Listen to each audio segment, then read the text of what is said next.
C'est cette réflexion profonde, dites-moi en commentaire de quel pays vous nous regardez en ce moment. J'aimerais savoir d'où viennent nos âmes en quête de simplicité. Allez-y, écrivez votre ville ou votre pays, créons cette belle communauté internationale. Il y a un moment dans la vie où le poids de ce que nous portons commence à devenir plus évident que la valeur que nous pensons que ces choses ont. Un moment où nous réalisons que les murs de la maison sont pleins, mais que la poitrine à l'intérieur est vide. Et c'est à ce moment-là qu'une question silencieuse, presque timide, surgit, mais qui résonne comme un coup de tonnerre chez ceux qui osent l'écouter. Ai-je besoin de tout cela pour vivre? La réponse, souvent, ne vient pas comme un cri, mais comme un murmure ferme.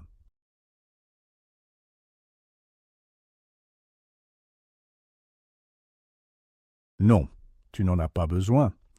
Et c'est de cette réponse que commence le chemin de l'autosuffisant, de ceux qui ont appris qu'avoir moins de choses peut paradoxalement signifier vivre plus, ressentir plus, respirer plus, exister de façon plus pleine et libre.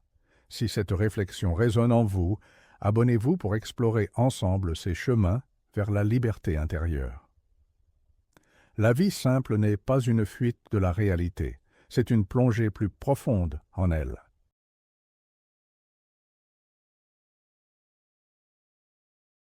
C'est comprendre que la vraie abondance n'est pas dans l'accumulation de biens, mais dans l'abondance de temps, d'autonomie, de compétences et de paix intérieure. John Seymour, dans sa vie dédiée à l'autosuffisance, a montré que vivre avec moins n'est pas vivre dans le manque, mais avec concentration. Que ce n'est pas renoncer au confort, mais au faux confort, qui, en fait, coûte trop cher, parce qu'il vole ce que nous avons de plus précieux, la liberté. Il a enseigné que la terre, le travail de ses propres mains, le savoir transmis de génération en génération et la capacité de produire ce qui est consommé sont des trésors qui ne se trouvent pas dans les vitrines, mais dans la relation intime avec la vie. Et la vie de l'autosuffisant est exactement cela, une relation directe, sans intermédiaire, avec ce qui maintient l'existence. C'est planter et récolter, c'est réparer au lieu de jeter, c'est créer au lieu d'acheter. C'est échanger avec le voisin au lieu de dépendre d'un système qui transforme tout en chiffres et en dettes. Le secret réside dans la redécouverte du rythme naturel des choses, un rythme que le monde moderne a oublié parce qu'il a été hypnotisé par la précipitation et la consommation. Quand vous arrêtez de courir après le plus nouveau, le plus cher, le plus populaire, et que vous commencez à courir après l'essentiel, le plus vrai, le plus utile, quelque chose change en vous. Le poids tombe de vos épaules, l'air entre plus profondément, le cœur bat plus calmement. Moins de choses signifie moins de distractions, moins de dépendance, moins de peur de perdre, et plus d'espace pour ce qui compte vraiment. C'est comme nettoyer une vieille maison et découvrir que sous les tas de bric-à-brac se cachait un sol ferme et beau qui était là tout le temps. Il en va de même avec la vie. En éliminant l'excès, nous trouvons la base solide qui a toujours été là, attendant d'être vécue. Être autosuffisant, ce n'est pas s'isoler du monde, mais se libérer de ce qui nous emprisonne. C'est avoir la capacité de choisir, de décider son propre chemin, sans être toujours soumis aux règles de ceux qui contrôlent les ressources.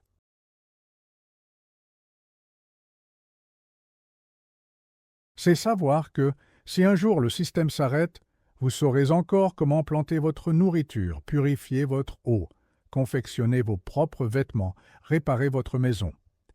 Et ce n'est pas seulement de la survie, c'est de la dignité.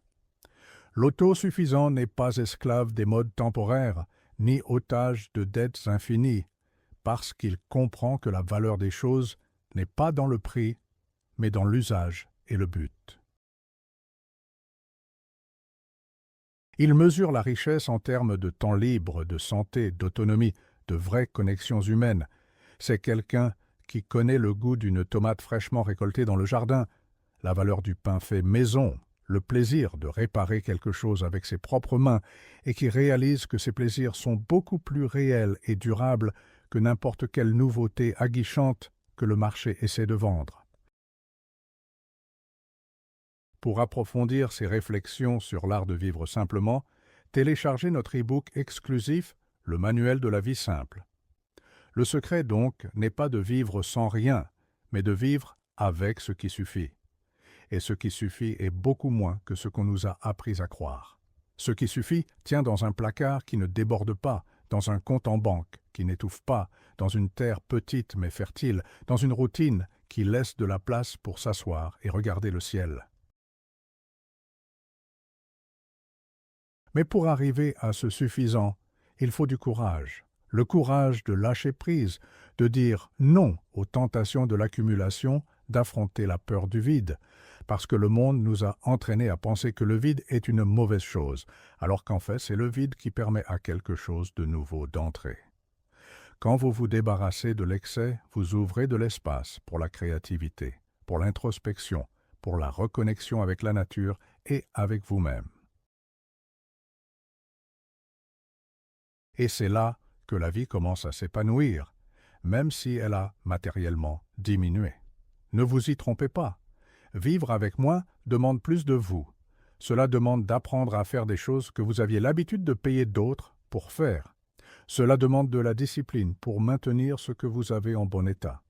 Cela demande de la patience pour attendre le bon moment, pour récolter. Cela demande de l'humilité pour reconnaître que vous n'avez pas besoin d'impressionner qui que ce soit avec ce que vous possédez. Mais en retour, cela offre quelque chose qui n'a pas de prix, la souveraineté sur votre propre vie. Chaque pas vers l'autosuffisance est un pas vers la liberté. Chaque objet dont vous vous débarrassez est une brique qui se brise. Chaque compétence que vous acquérez est une brique supplémentaire dans la maison de votre indépendance.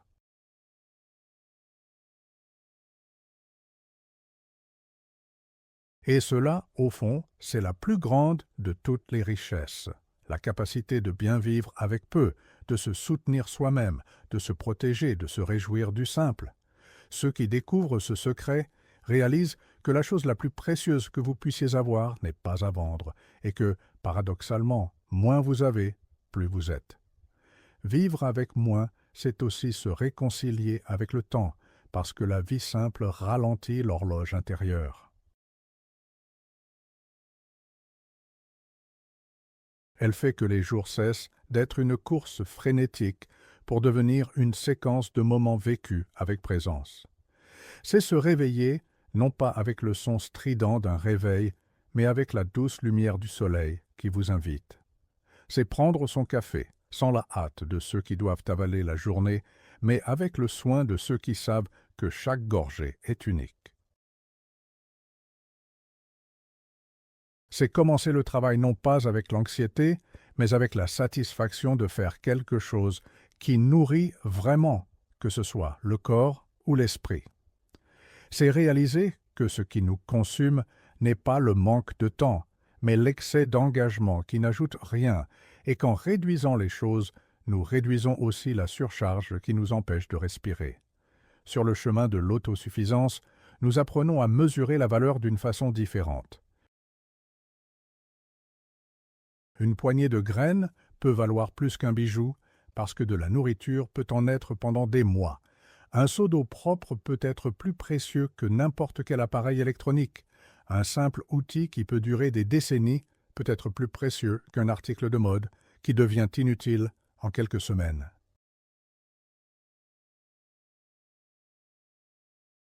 Ce changement de perspective est libérateur, parce qu'il nous permet de voir que la vraie sécurité n'est pas dans ce qui est stocké en banque, mais dans ce qu'on est capable de produire et de maintenir par soi-même. Et c'est pourquoi les autosuffisants ne sont pas riches au sens traditionnel, mais ils sont millionnaires dans ce qui compte vraiment, le temps, la santé, le but, la communauté. Quand vous vous libérez de l'excès, vous commencez à réaliser que vous ne renoncez pas à la belle vie. Au contraire, vous vous en rapprochez parce que la belle vie n'est pas faite de plus de choses, mais de plus de sens. Et le sens ne s'achète pas, il se construit. Chaque acte d'indépendance, qu'il s'agisse de planter un jardin, d'apprendre à cuisiner à partir de zéro, de réparer quelque chose qui s'est cassé, d'échanger des services avec un voisin, est un acte de résistance contre un système qui veut que vous soyez éternellement dépendant. L'autosuffisance est une forme silencieuse de révolution et peut-être la plus paisible et la plus puissante de toutes, parce qu'elle n'a pas besoin de drapeau ou de cris, juste la ferme décision de ne pas remettre toute sa vie entre les mains d'autrui. Bien sûr, ce n'est pas un chemin facile, et c'est pourquoi peu le suivent. Il est plus confortable de payer quelqu'un pour le faire. Il est plus rapide d'acheter tout prêt. Il est plus séduisant d'avoir la dernière nouveauté.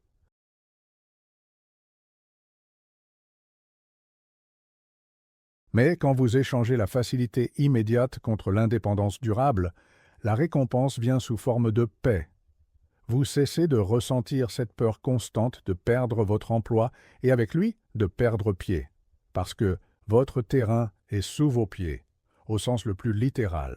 Il est dans la terre que vous cultivez, dans la maison que vous entretenez, dans les compétences que vous maîtrisez.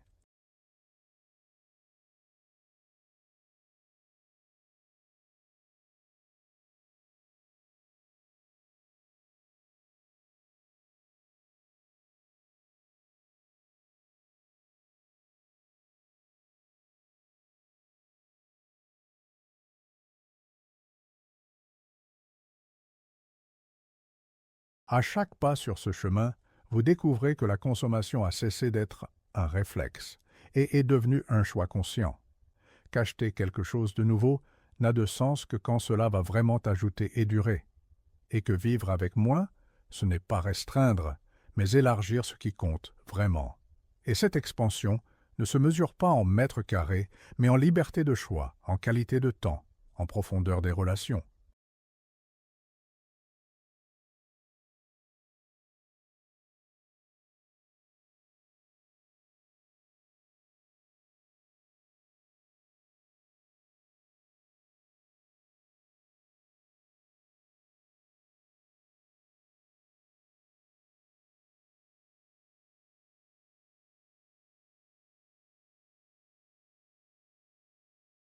La vie simple ne consiste pas à nier les plaisirs, mais à choisir des plaisirs plus authentiques. Ce n'est pas dire non à la beauté, mais redécouvrir la beauté dans les petites choses, d'Endo Shashkism, dans la couleur d'un coucher de soleil, dans l'odeur du pain qui cuit, dans le bruit de la pluie sur le toit, dans la texture d'un tissu bien entretenu, dans l'harmonie d'une maison ordonnée.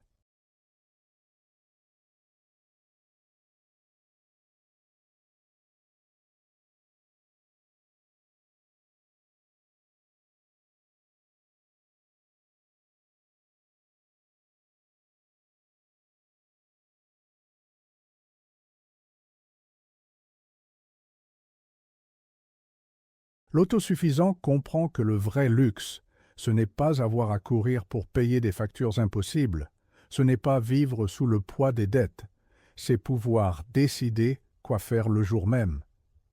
Ce luxe ne dépend pas des chiffres, il dépend du courage et de la clarté, le courage de lâcher prise, la clarté pour voir ce qui compte vraiment. Et quand vous arrivez à ce point, vous réalisez que moins a toujours été plus.